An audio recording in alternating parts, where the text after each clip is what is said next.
Сәлем достар, сіздермен Диларам. Бүгін біз сіздермен қонақ келгенде дастарханның көркін ашатын рогаликтер дайындайтын боламыз. Бұл рогаликтерді дайындауға 3 қана зат жеткілікті және жарты сағат уақытыңыз кетеді. Менің каналымда бірінші рет болсаңыздар, каналға тіркеліп кетуді ұмытпаңыздар. Видеоны соңына дейін қараңыздар және міндетті түрде осы рецепт бойынша сіздер де жасап көріңіздер.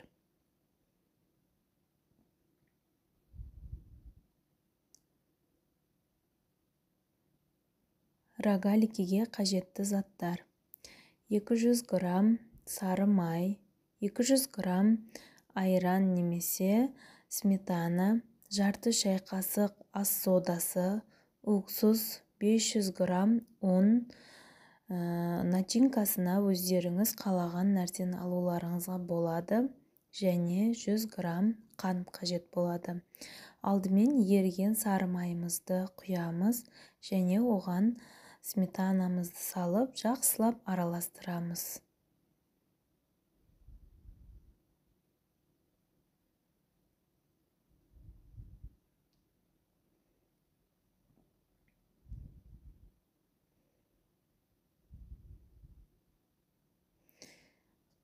Енді жарты шай қасық ас содасына уксусты құямыз. Алмалы уксус пайдалансаңыздар да болады, немесе осындай 70% уксусты пайдалансаңыздар да болады. Барлығын араластырамыз.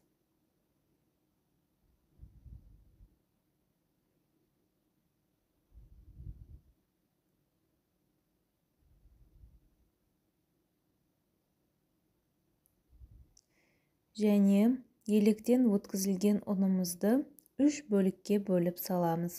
Алдымен бір бөлігін салып, араластырып аламыз.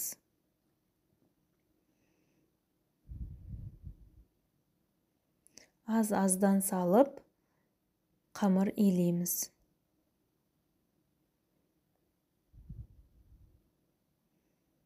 Қамырымыз қолға жабыспайтын жұмсақ қамыр болады. Және қамырымызды 5-10 минут тындырып қоямыз. Енді тынған қамырымызды алып 4 бөлікке бөлеміз және домалақтап тағы 5-10 минут тындырып қоямыз. Бетін жауып.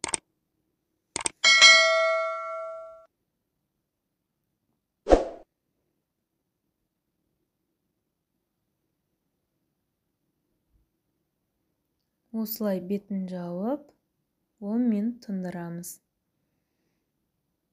Демалған қамырымызды бір-бірден алып жаямыз.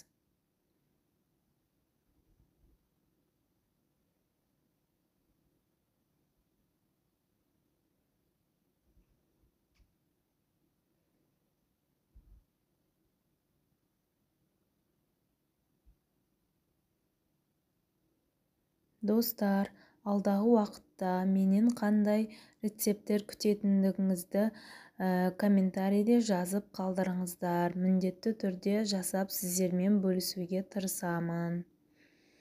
Енді қамырымызды 4 бөлікке бөлеміз және әрқайсы бөлікті тағы да 3 бөлікке бөлеміз.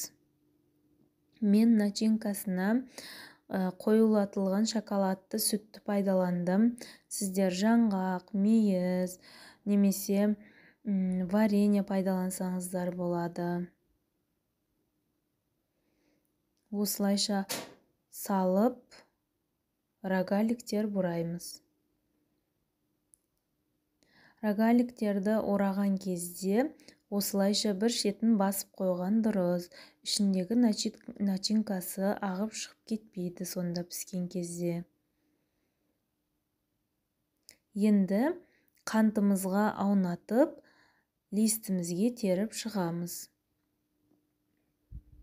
Және қызып тұрған пеште пісіріп аламыз.